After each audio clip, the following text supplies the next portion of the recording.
Então, muito boa noite. Estamos a dar início à 28ª sessão do ciclo PASC, Vultos da Cultura Lusófona, um ciclo que se insere no grupo de trabalho Lusofonia e Relações Internacionais, um dos três grupos de trabalho ativos da PASC, a par do grupo de trabalho Democracia, Cidadania e Inclusão Social e do grupo de trabalho Transição Climática e Energética, Mar e Território. Esta nova direção da PASC, entretanto reeleita este ano, dia 12 de abril, tem estruturado grande parte da nossa atividade nestes três grupos de trabalho é o caso de mais esta sessão, a 28ª, reitero, deste ciclo, Vultos da Cultura Lusófona, que é coordenado pelo Samuel Dimas e por mim próprio, e que, como se infere pelo nome, procura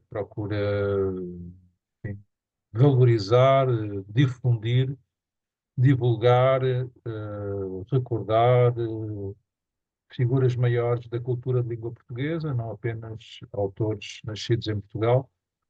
Portanto, há este horizonte lusófono neste grupo de trabalho, neste ciclo em particular, e daí que, ao longo destas quase 3 dezenas de sessões, tínhamos já abordado autores de todos os espaços da lusofonia, ou seja, autores do Brasil, da África lusófona, dos Palopes, mas também do Oriente, mas também da Galiza.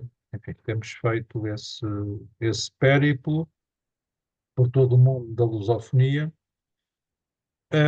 sendo que hoje vamos falar sobre um autor, enfim, já um pouco distante no tempo, que foi o Sena Freitas, mas que teve também um percurso muito singular e muito lusófono a seu modo, já que ele é um autor açoriano, portanto, nasceu em Ponta Delgada, mas veio a falecer no Brasil, no Rio de Janeiro. E, como também às vezes acontece, durante este ciclo, os autores escolhidos são escolhidos na decorrência de eventos promovidos por entidades que fazem parte da PASC, como é o caso do Instituto de Filosofia Luso-Brasileira. Ora, o Instituto de Filosofia Luso-Brasileira, em parceria com a Universidade dos Açores, em particular, mas também com o Centro Católico Português e outras entidades, tem promovido já há quase 10 anos os chamados Colóquios do Atlântico.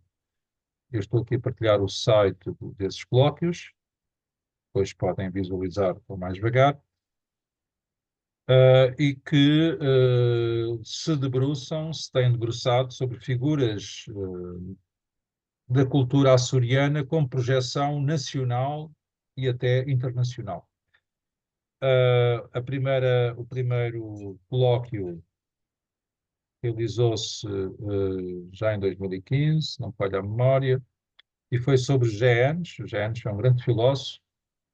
Aqui temos a capa desse volume que decorreu do colóquio e que foi editado pelo MIL. O José Enes, que foi o primeiro reitor da Universidade dos Açores, mas muito para além disso, muito para além dos cargos institucionais que assumiu, tem uma obra filosófica muito densa, muito relevante.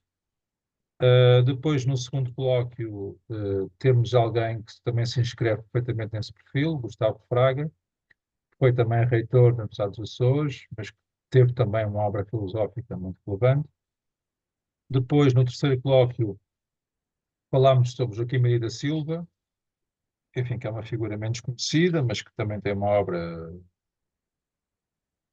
significativa. Foi um teórico do liberalismo no século XIX, alguém que, tendo nascido nos Açores, depois veio para o continente, e no continente assumiu algum protagonismo. Eu lembro que na altura, enfim, eu também não conhecia a priori este autor, mas que ele foi fundador ou diretor do jornal Scalabitano de Santarém, e teve algum protagonismo cívico ou político Depois, o quarto colóquio do Atlântico foi sobre o Ferreira de Osdado. Ferreira de Osdado foi um caso curioso, que importa também aqui assinalar. O Ferreira de Osdado não nasceu nos Açores, nasceu em Trás-os-Montes, em Rio Frio. Eu estive lá durante este colóquio, mesmo junto a Bragança, a 5 km de Bragança. Envolveu-se depois, enfim, no século XIX, enfim, naquelas disputas políticas entre miguelistas e liberais. Ele era miguelista, foi desterrado para os Açores, para a Angra do Heroísmo, enfim, provavelmente com a expectativa de que o calassem, que o deixassem quieto, mas ele não se deixou calar e, de facto, nos Açores desenvolveu uma obra também muito relevante, em vários domínios, nomeadamente na filosofia da educação, e daí ter sido também objeto de um destes colóquios do Atlântico. Depois, mais recentemente, tivemos os irmãos Arriaga, os dois irmãos mais conhecidos, mas também a irmã, Arriaga, que tem uma obra de cariz mais poético, e os três autores foram objeto deste colóquio. E depois, enfim, completando aqui o elenco, tivemos sobre a Antero Quental, enfim, obviamente todos sabemos, é provavelmente o açoriano mais conhecido a nível cultural e filosófico, uh, mas também precisamente por isso, por ser um autor já muito estudado, quisemos dar aqui um enfoque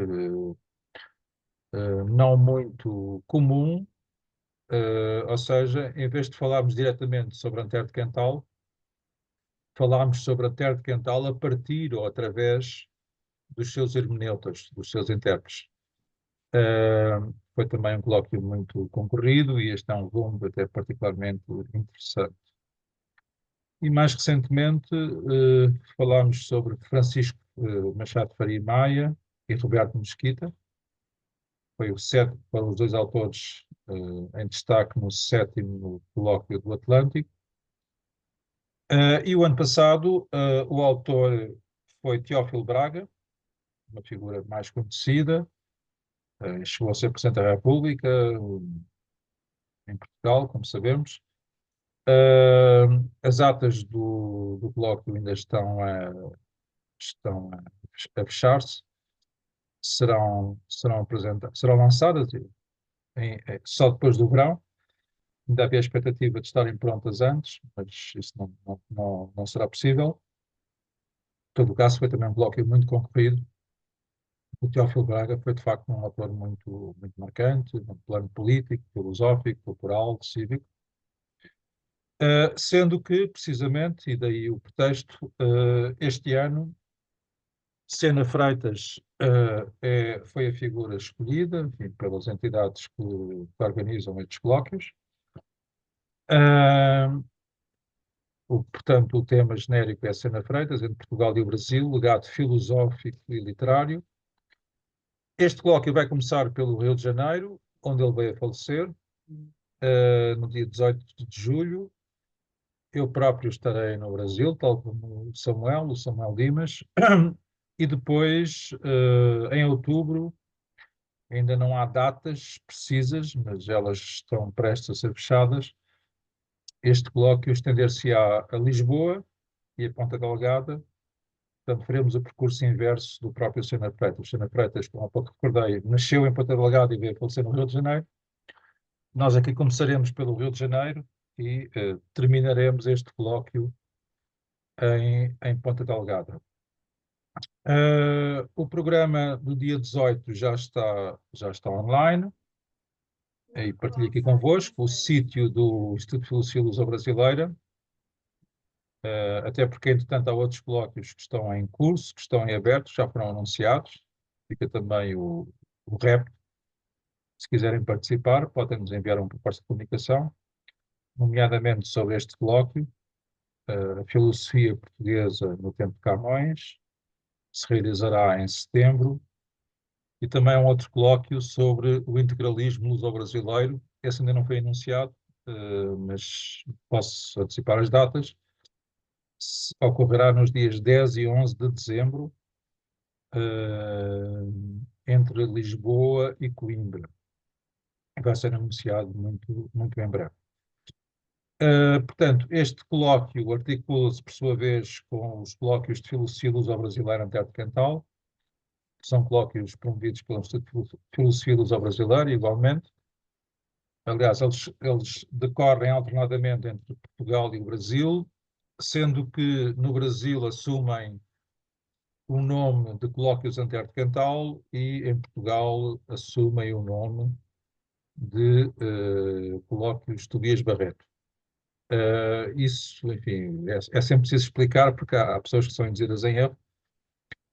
Obviamente, todos estes colóquios, e já decorreram mais de 3 dezenas, não são apenas sobre a Terra de Cantal, nem apenas sobre Tobias Barreto.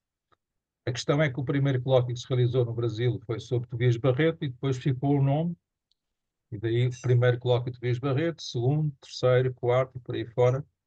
Mas obviamente sobre Tobias Barreto foi apenas o primeiro. Os outros são colóquios de filosofia luso-brasileira, assumiram esse apedrinhamento, Tobias Barreto, mas ao longo destes anos temos abordado os mais diversos autores, como também é o caso dos colóquios Antero de Quental.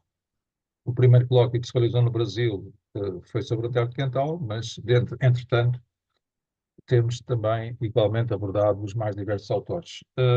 Este ano é já o 15º colóquio Antero de Quental, de Filosofia Luso-Brasileira, como podem visualizar, e o autor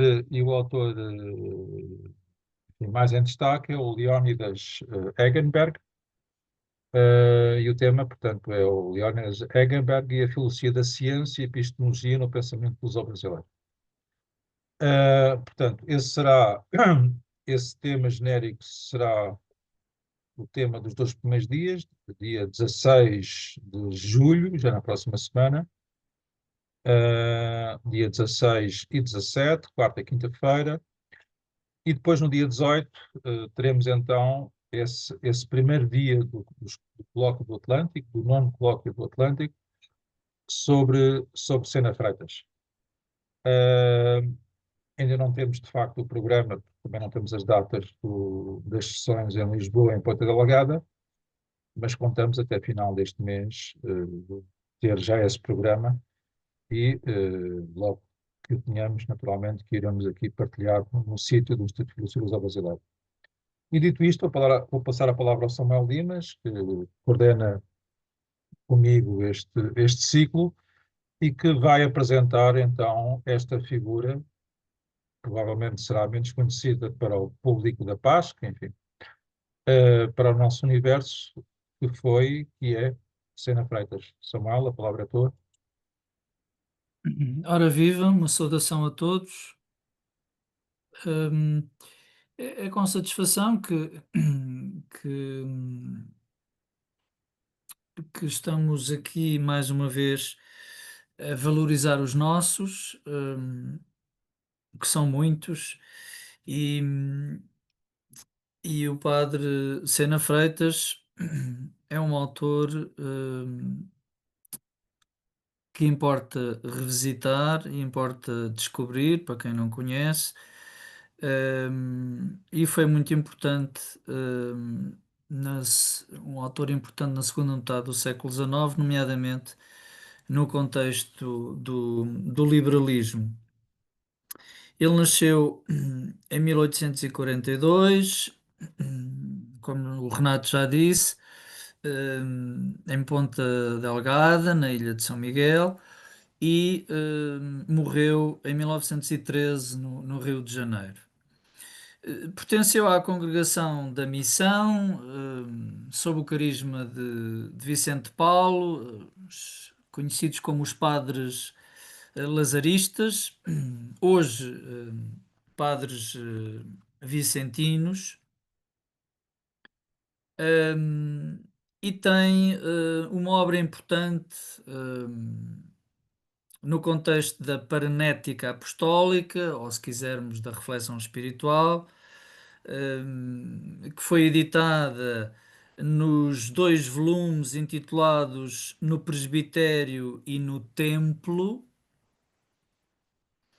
primeira edição de 1874, segunda edição de 1884, e ainda nos três volumes da obra intitulada Palavra do Semeador, 1905 e 1906.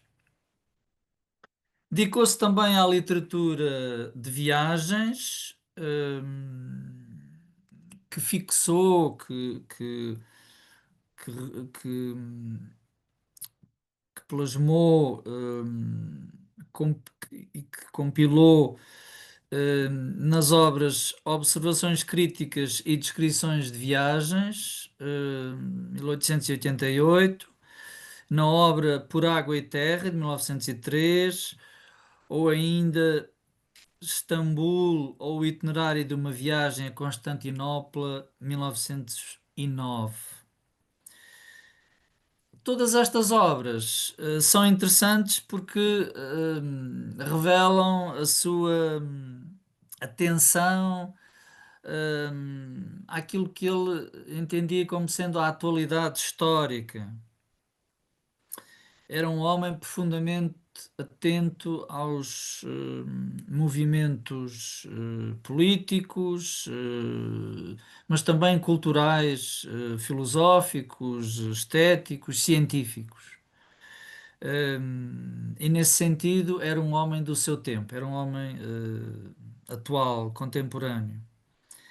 Um, e por isso a sua preocupação foi sempre a de promover o diálogo entre a ciência, a religião e a filosofia, em concreto, a metafísica, como ele insistentemente descrevia nos seus textos.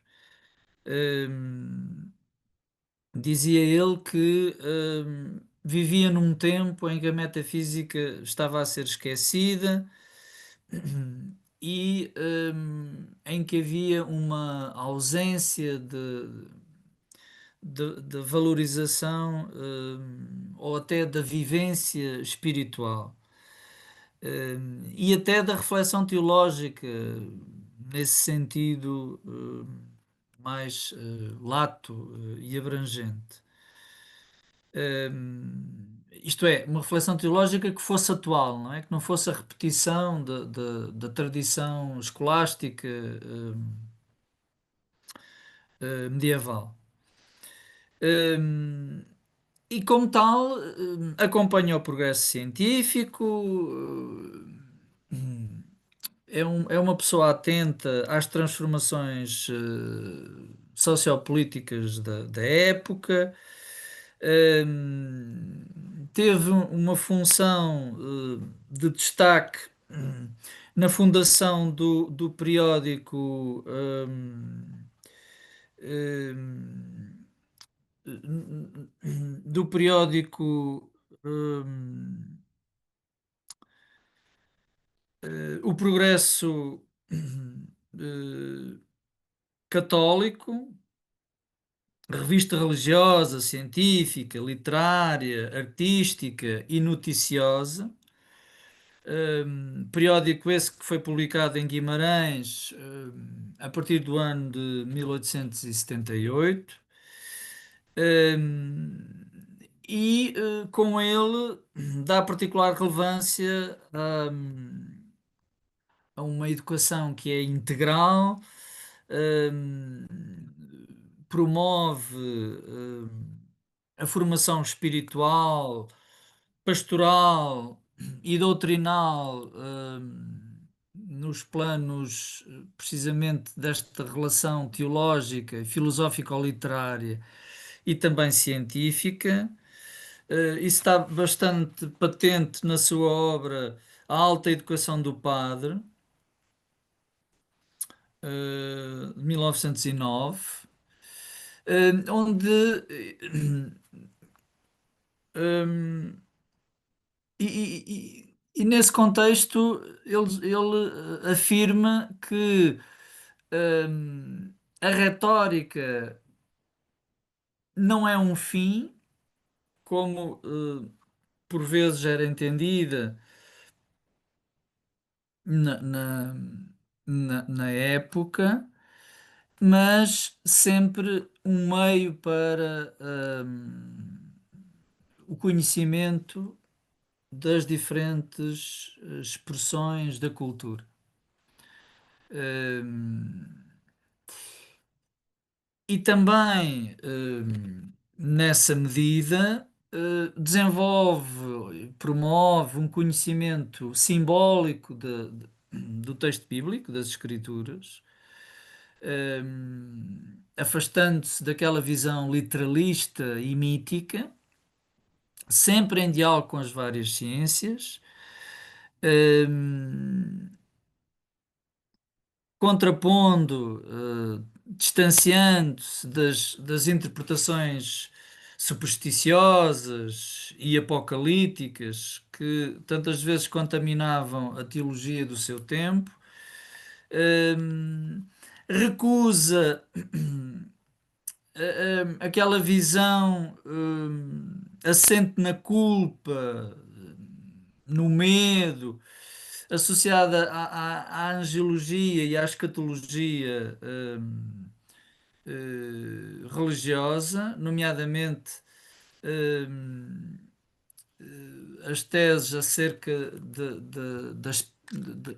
da eternidade do inferno. hum, e acentua a sua perspectiva, é uma perspectiva muito interessante, muito inovadora para a época. Isto hoje para nós parece uma coisa óbvia, não é? O entendimento simbólico do texto sagrado, a hermenêutica, a interpretação. Nós, de alguma maneira, já temos tudo isto como adquirido, pelo menos nós que vivemos neste, neste contexto de investigação, de leituras filosóficas e até mesmo, de alguma maneira, no senso comum. Não é generalizado, é evidente, mas estas ideias já começaram a entrar e a serem assumidas. Mas na época, e esta época não é, reparem, ele morreu em 13, mas até 1950, na encíclica Humani Generis, estes temas ainda eram questionados. E havia este debate que só depois foi superado nos anos 60 com a chamada Nova Teologia, Nouvelle Théologie, de autores como Rahner, onde a integração dos estudos científicos sobre o Darwin, a hominização, a seleção natural, o evolucionismo. Só nessa altura é que há uma integração harmoniosa entre essas teses e as teses criacionistas religiosas, não é? E portanto, neste aspecto, o Sena Freitas estava muito à frente.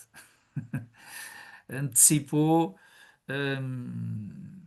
em algumas décadas, aquilo que seria depois assumido a partir dos anos 60. E portanto, era um heterodoxo em relação àquilo que o magistério defendia a propósito destes temas da criação, hum, sobretudo esta temática em torno do desenvolvimento do homem, da criação da alma e do corpo e como é que tudo isso se desenvolve. Mas o Sena Freitas hum, também é um crítico da proposta de Darwin. Não tanto pelo facto dos dados paleontológicos, do determinismo científico, portanto, ele não achava que estes dados evolutivos na escala zoológica, não achava que isso fosse uma contradição em relação à reflexão teológica acerca da criação do ser humano à imagem e semelhança de Deus, portanto, tese bíblica, ele achava que eram compatíveis. Mas a sua crítica resultava de considerar que hum, o Darwin não apresentava provas empíricas suficientes para defender todo o seu sistema. Aliás, alguns dados que depois viriam a ser já superados décadas depois. Mas aqui o que importa reter é esta concepção para a qual Darwin deu um importante contributo, esta concepção do dinamismo da realidade e do desenvolvimento humano, hum, no sentido de um espírito que não é criado por justa posição sobrenatural, mas que resulta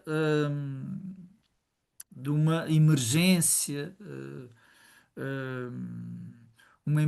do espírito a partir do desenvolvimento biológico, neurológico, e portanto há aqui uma mudança de paradigma na interpretação da realidade da consciência e do espírito. Em vez da justa posição entre matéria e espírito, ou corpo e alma, que não foi superada pela filosofia escolástica medieval, totalmente superada, embora São Tomás tivesse feito um esforço grande no diálogo com a biologia de Aristóteles para superar o dualismo antigo, platónico e neoplatónico, mas sobretudo gnóstico, não é? Apesar desse esforço, não havia instrumentos para levar mais longe essa superação dualista entre matéria e espírito. E nesse sentido, a ciência de autores como Darwin e também a filosofia, depois, a partir das reflexões fenomenológicas sobre o corpo, hum, viriam a contribuir para este novo entendimento de um ser humano integral, e de uma melhor ou maior harmonia entre as suas diversas dimensões. Hum, Ora, é claro que, sem deixar de valorizar o método analítico ou o método indutivo daquilo que ele chamava da observação à síntese, do fenómeno à lei, lei que rege esse fenómeno, do facto ao princípio, da verificação particular à sistematização geral e do efeito à causalidade. Portanto, processos que sendo feitos no seu estudo sintético sobre o positivismo de Auguste Comte, uma obra de 1904, hum, entendia como importantes para se conhecer o dinamismo da natureza. Todos estes elementos eram elementos oferecidos por este movimento cultural da ciência, que na época tinha uma interpretação essencialmente positivista, ou se quisermos, materialista. Hum, Sena Freitas recusa reduzir o conhecimento científico àquilo que é puramente observável e experimentável. E como tal, contesta a perspectiva positivista dominante, hum, que de alguma maneira se reduzia a uma identificação precisa das leis naturais, e da articulação entre os fenómenos. Hum, e sem considerar que a alternativa é o conhecimento dedutivo escolástico da velha cosmologia aristotélico-ptolomaica,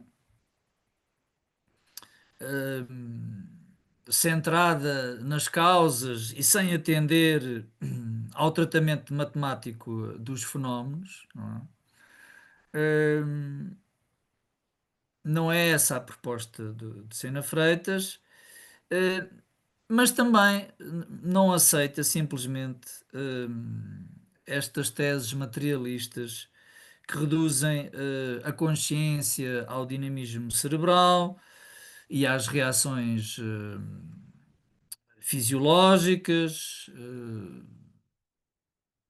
determinadas pelo sistema nervoso central, e por isso considera e defende que a realidade humana da alma, da consciência, e nela a experiência espiritual do divino não são realidades tangíveis, não estão sujeitas à observação dos sentidos, e por isso não são redutíveis aos resultados do método analítico e indutivo.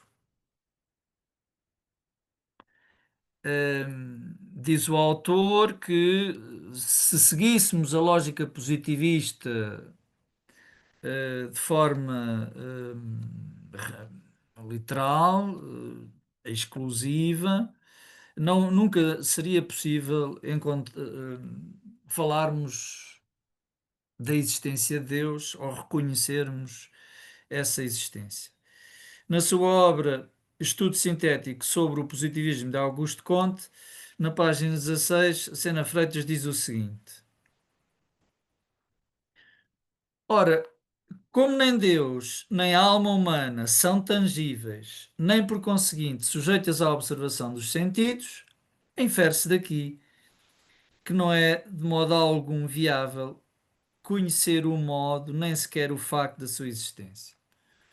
Portanto, esta, hum, este era o critério usado pelo positivismo, hum, e que o autor recusa. Para ele, o positivismo excluía as realidades espirituais e, na sua conferência Processo do Positivismo, editada no Rio de Janeiro em 1893, hum, considera a Sena Freitas que hum, esta abordagem, a reflexão sobre a realidade transcendente e que transcende a análise indutiva, essa realidade não deixa de pertencer ou de ser passível de uma abordagem científica, mas científica no sentido lato e não científica sob a determinação exclusiva do método experimental. Porque para o autor, a ciência da natureza não significa o nível último da inteligibilidade humana sobre a realidade, sobre o mundo. E por isso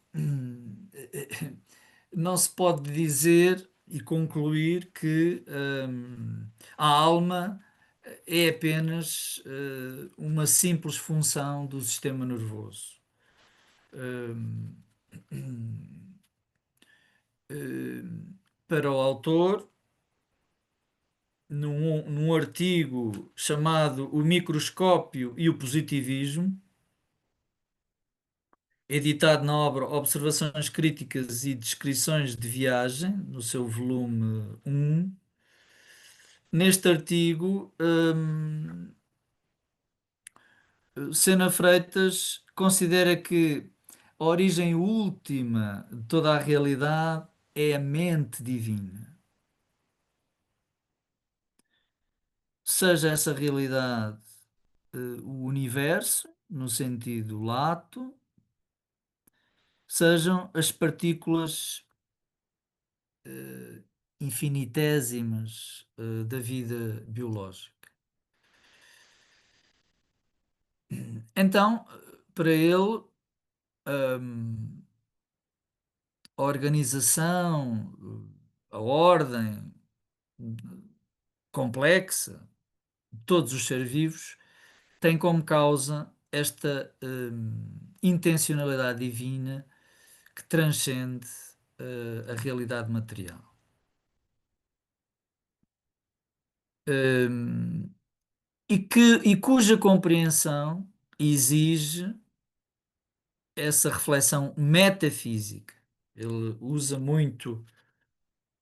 e abusa desta expressão, ou da necessidade desta reflexão, que lhe chama reflexão metafísica, e hum, cuja operacionalidade, hum, advém, hum, do, do processo intuitivo, da inteligibilidade intuitiva, ou, se quisermos, noética, hum, usando aqui, remetendo para a alegoria da linha da República do Platão, não estamos no plano puramente dianoético das ciências matemáticas e cosmológicas, mas estamos no plano noético,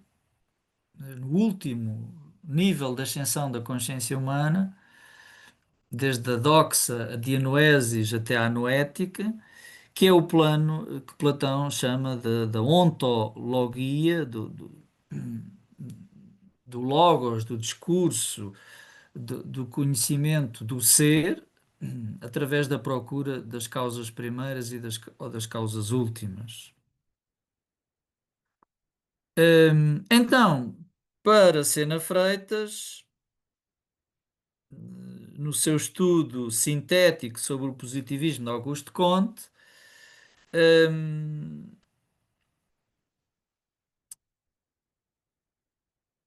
o conhecimento da realidade exige uma complementaridade entre o cálculo experimental das ciências naturais e a especulação metafísica que interroga essas regiões últimas que o autor também considera como sendo misteriosas, as regiões últimas e misteriosas do ser.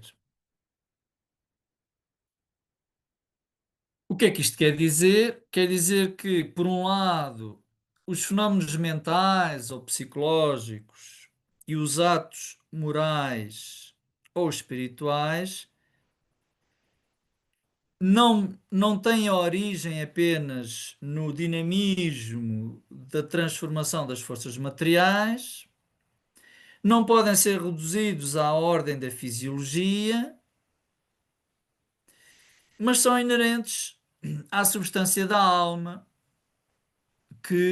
a qual garante essa ideação das sensações, das impressões, e garante a intelecção, quer dianoética, quer noética, como também garante a ação volitiva e deliberativa. Assumir as responsabilidades dos atos, subordinando os desejos, os interesses e as decisões ao imperativo do dever, à ordem ideal dos valores, tudo isso não é um produto da espinal medula ou do encéfalo, mas é uma produção da ação criadora e espiritual, que são do âmbito moral, do âmbito axiológico, do âmbito do direito e também da estética. Nas páginas 27 e 28 do estudo sintético sobre o positivismo de Auguste Comte, nós podemos encontrar esta reflexão interdisciplinar. Hum, e então considera o autor que Comte já está ultrapassado. Reparem, hum, o positivismo de Comte vai se ingrar até meados do século XX. Hum, mas para Sena Freitas já estava ultrapassado. Hum, e era preciso revalorizar o direito, a moral, a psicologia, a religião, a estética e a metafísica, para que se pudesse ter uma compreensão integral e adequada da realidade. Ele usa esta expressão do homem inteiro. Um homem de sentidos, de memória, de afetividade, de razão, de imaginação. hum, e por isso adverte para a importância, nomeadamente no seu texto sobre a razão e as belezas do culto católico, um texto publicado na obra A Palavra do Semeador, no tomo 3, diz ele que, então, para esta compreensão mais lata da realidade, também é necessário o culto religioso, é necessária a celebração simbólica, a interpretação simbólica, e está-se a referir concretamente ao culto e aos sacramentos. E porquê? Porque hum, Sena Freitas afirmava que, não sendo o homem espírito puro, precisa sempre de sinais sensíveis para amar os outros e para adorar a Deus. Hum, e é nessa celebração simbólica, sacramental, se quiserem, usando esta linguagem religiosa, que o natural e o sobrenatural convergem no mesmo ato. Hum, É interessante também esta valorização, hoje também nos parece óbvio, não é? A valorização da dimensão sensível e corpórea, hum, mas no mundo da espiritualidade, sobretudo neste período, por antagonismo com o mundo da ciência, muitas vezes havia uma rejeição, uma dissociação entre o espírito e o corpo. Ora, Sena Freitas também não concorda com esse antagonismo, como aliás já vimos, e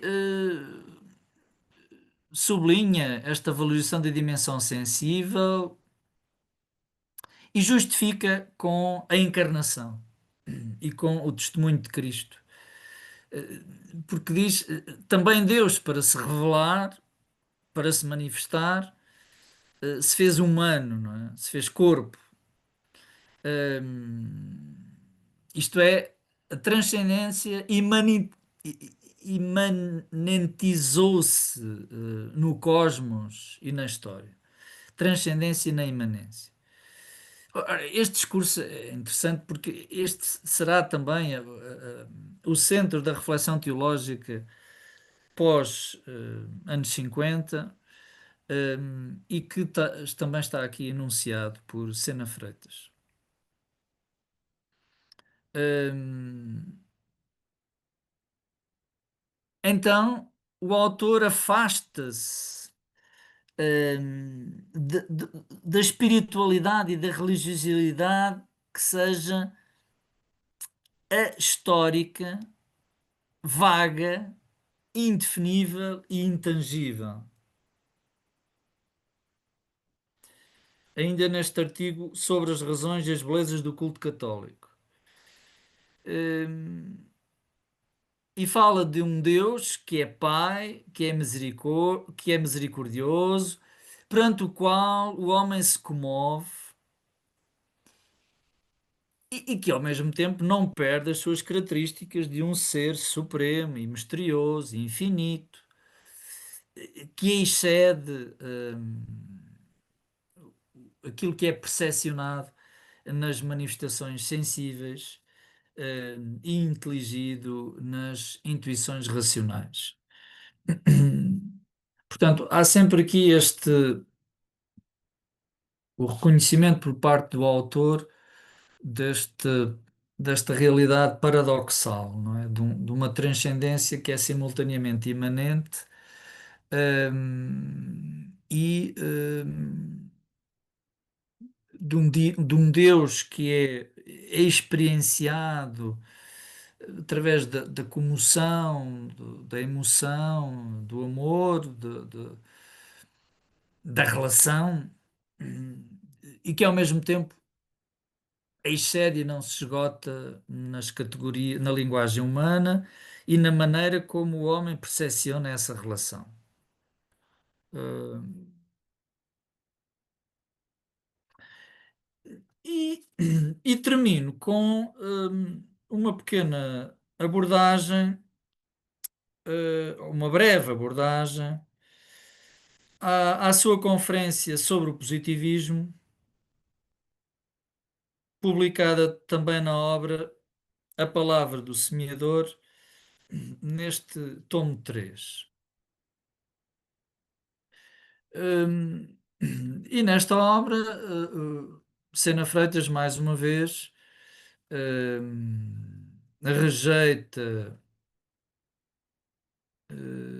o afastamento de Comte em relação à metafísica e, na sua página 185, diz o seguinte: Auguste Comte, suprimindo, pois, todo o sobrenatural e, por conseguinte, toda a noção de um ser infinito e pessoal, estabeleceu que a religião do futuro seria a de um culto prestado pela humanidade viva ou subjetiva, segundo a sua própria tecnologia, aos ilustres da humanidade morta ou objetiva.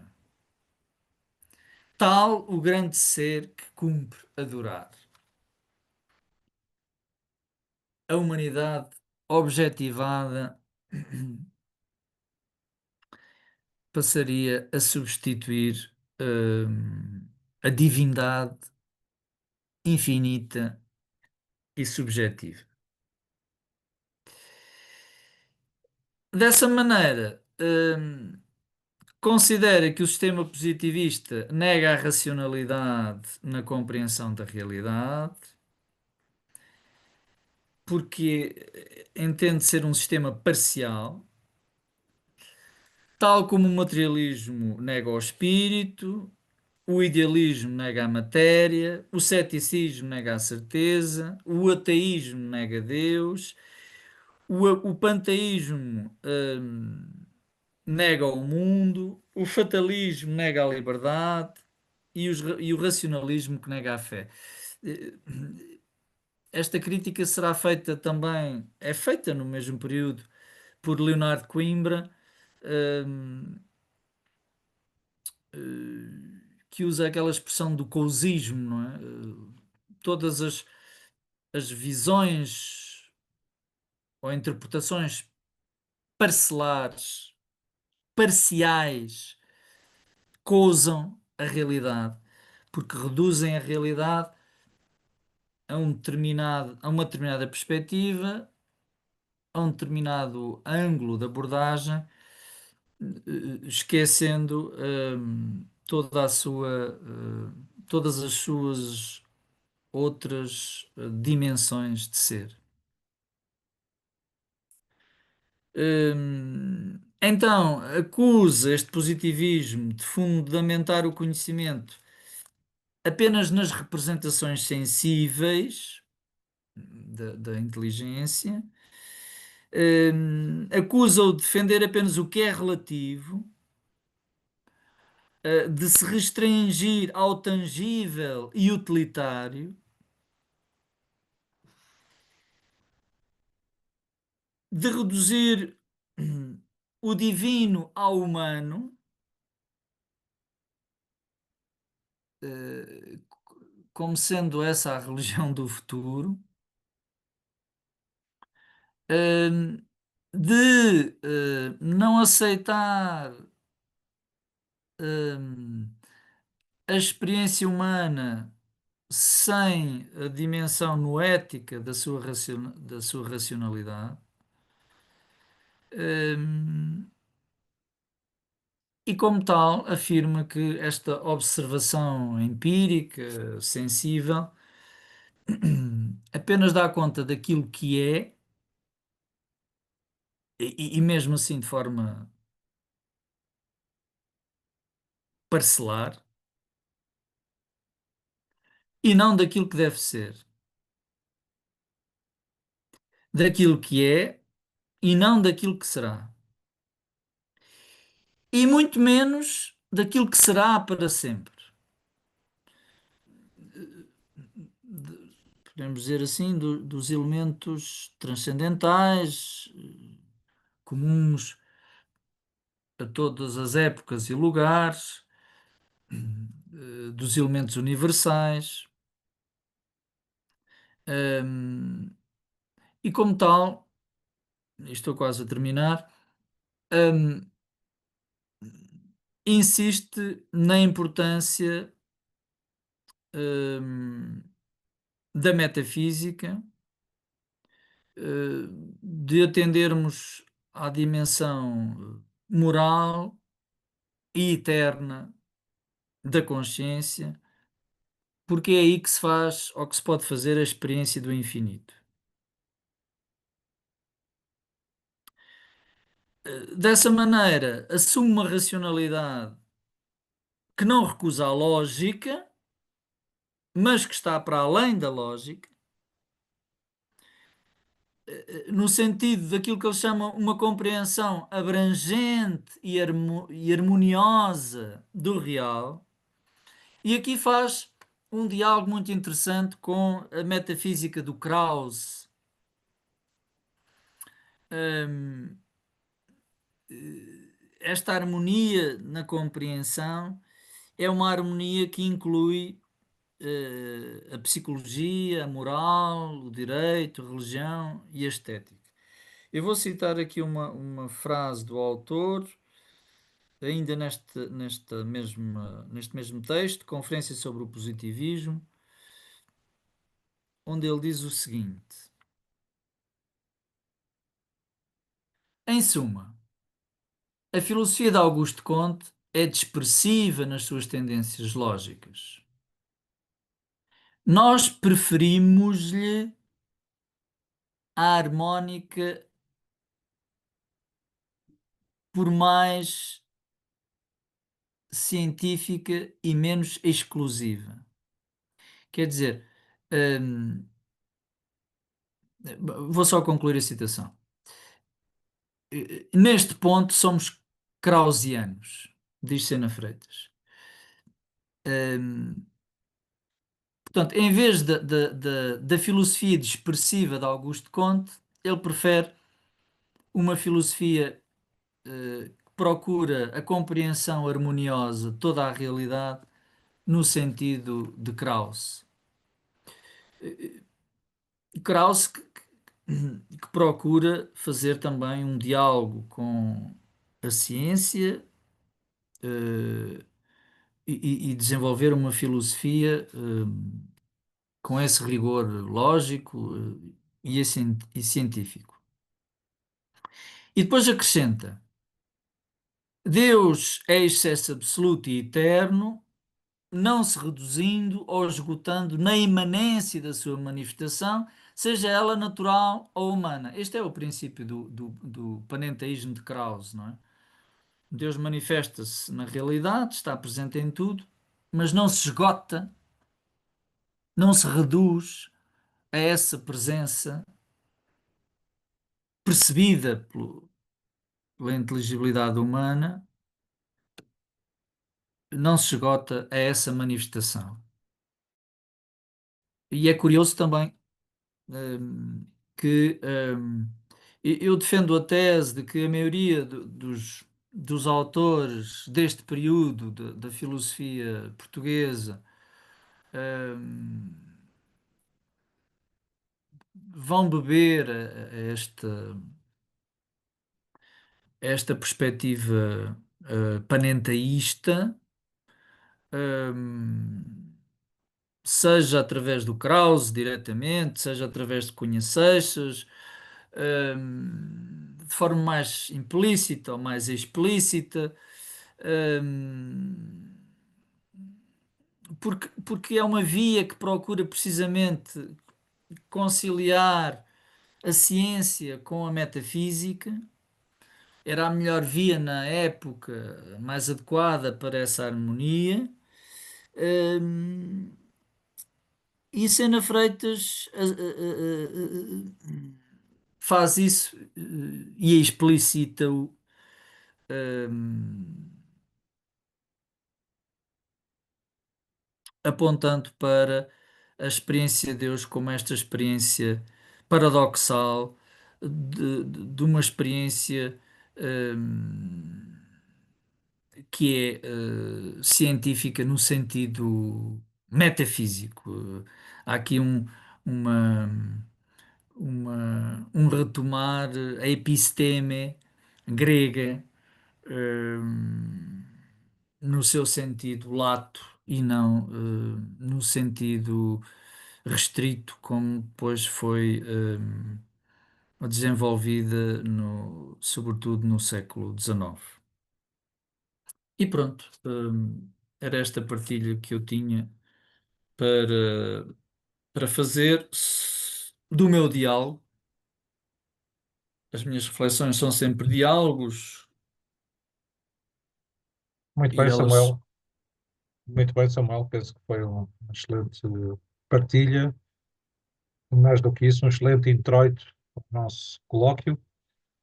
Eu vou voltar a partilhar, para finalizarmos a sessão, o programa do colóquio, que vai decorrer na próxima semana no Brasil.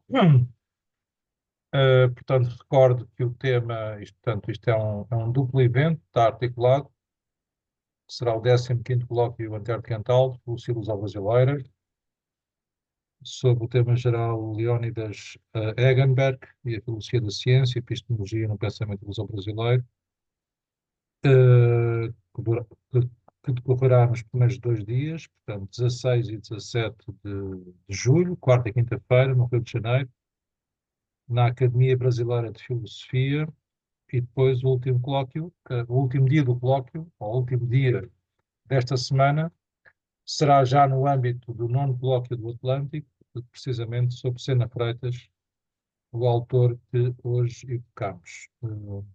Temos aqui o programa completo, no sítio do Instituto de Filosofia Luso-Brasileira. Espero que o Cídio, que entretanto entrou, apesar de nós sabermos que ele não gosta muito do Rio de Janeiro, apareça no Rio para nos dar um abraço, que será mútuo. e fica então esse convite. Depois os textos serão apresentados, como sempre, em livro ou na Nova Águia, depois logo se verá. E ficamos então por aqui. Um abraço a todos. Agora as atividades da Páscoa, naturalmente, com a época estival, também se vão interromper. Vamos ter uma pausa merecida, mas retomaremos com toda a força em setembro, em meados de setembro, com os 3 grupos de trabalho, para além deste, o grupo de trabalho Lusófonia e Relações Internacionais. Teremos também novas sessões do grupo de trabalho Democracia, Cidadania e Inclusão Social e do grupo de trabalho Transição Climática, Energética, Mar e Território.